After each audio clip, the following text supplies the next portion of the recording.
Hello everyone, welcome to my channel Viji world. అందరూ ఎలా ఉన్నారు?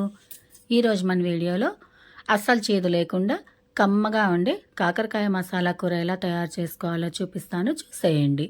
ఈ కూర అన్నం, చపాతి, రాగి సంగటి, జొన్న రొట్టెలు ఎందులోకైనా చాలా బాగుంటుంది. కాకరకాయ అంటే అసలు ఇష్టం లేని వాళ్ళు కూడా ఒక్కసారి ఈ విధంగా ట్రై చేసి చూడండి, మీకు చాలా బాగా నచ్చుతుంది. వీడియోని చివరి వరకు స్కిప్ చేయకుండా చూసేయండి.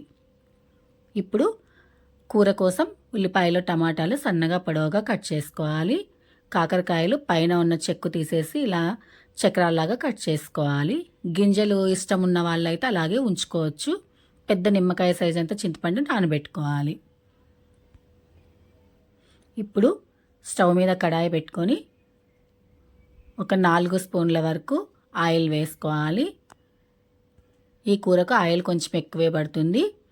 ఆయిల్ వేడెక్కిన తర్వాత ఆవాలు, జీలకర్ర, ఎండుమిర్చి వేసుకోవాలి. అవి కొద్దిగా వేగిన తర్వాత ఉల్లిపాయలు వేసుకొని వేయించుకోవాలి. ఉల్లిపాయ వేగిన తర్వాత అందులోనే టమాటా వేసుకోవాలి. టమాటా కూడా కొద్దిగా వేయించుకోవాలి. ఇందులోనే కొద్దిగా కరివేపాకు, పసుపు వేసుకొని ఉల్లిపాయలు, టమాటాలు బాగా మెత్తబడేంత వరకు వేయించుకోవాలి. ఇదంతా మెత్తగా అయిన తర్వాత ఇందులోనే కాకరకాయ ముక్కలు వేసుకొని వేయించుకోవాలి. కాకరకాయ ముక్కలు వేయంగానే అసలు మూత పెట్టకూడదు. మూత పెడితే అందులో ఉన్న వాటర్ బయటకు వచ్చేసి కూర అంతా చేదుగా అయిపోతుంది. అందుకని ఈ కూర అంతా కూడా మూత పెట్టకుండానే చేసుకోవాలి. ఆయిల్లోనే కొంచెం బాగా మెత్తబడేంత వరకు ఫ్రై చేసుకోవాలి. స్టవ్ సిమ్లో ఉంచుకొని ఫ్రై చేసుకోవాలి. బాగా కొంచెం ఎర్రగా ఫ్రై అవుతాయి. అప్పుడు అసలు చేదు లేకుండా ఉంటుంది. ఒకసారి ఆయిల్లో అంతా ఫ్రై అయిన తర్వాత చెక్ చేసుకోవాలి ముక్క మెత్తబడిందా లేదా అని.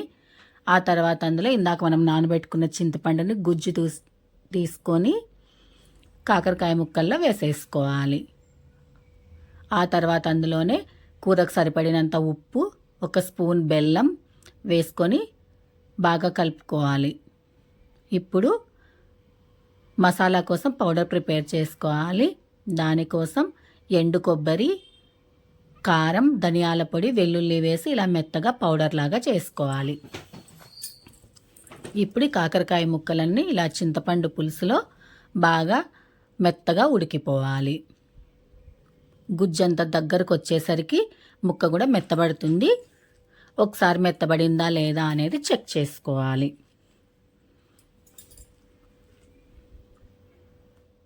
ఇలా కట్ అవ్వంగానే ఇందాక మనం రెడీ చేసి పెట్టుకున్న మసాలా పౌడర్ని ఇందులో వేసుకోవాలి. వేసుకున్న తర్వాత మసాలా పౌడర్ని కూడా కొద్దిగా ఆయిల్లో బాగా ఫ్రై చేసుకోవాలి. ఇలా ఫ్రై అయిన తర్వాత మనకి కర్రీకి సరిపడినంత వాటర్ వేసుకోవాలి. ఇప్పుడు కర్రీకి మూత పెట్టుకోవాలి. ఒక 5 నిమిషాల తర్వాత మూత తీసి చూడండి, ఇలా దగ్గరకు వచ్చేసి ఉంటుంది. మరీ చిక్కగా అయిపోయేంత వరకు ఉంచకండి. స్టవ్ మీద ఉండగానే చిక్కగా అయిపోతే మళ్ళీ అస్సలు పులుసు ఉండదన్నమాట చల్లగా అయిన తర్వాత. అందుకని కొద్దిగా ఇలా వాటరీగా ఉన్నప్పుడే కొద్దిగా కొత్తిమీర వేసేసుకొని స్టవ్ ఆఫ్ చేసుకోవాలి. అంతే అండి, కమ్మగా ఉండే కాకరకాయ కూర రెడీ అయిపోయింది. నేనైతే కాకరకాయ కూర చేసిన రోజు రాగి సంగటి చేసుకున్నాను అన్నమాట. అందులోకైతేనే కాంబినేషన్ బాగుంటుంది అని చెప్పేసి ఒకసారి మీరు కూడా ట్రై చేయండి. ఈ వీడియో మీకు నచ్చినట్టయితే లైక్, షేర్, కమెంట్ చేసి చెప్పండి. Thanks for watching video. Please subscribe my channel.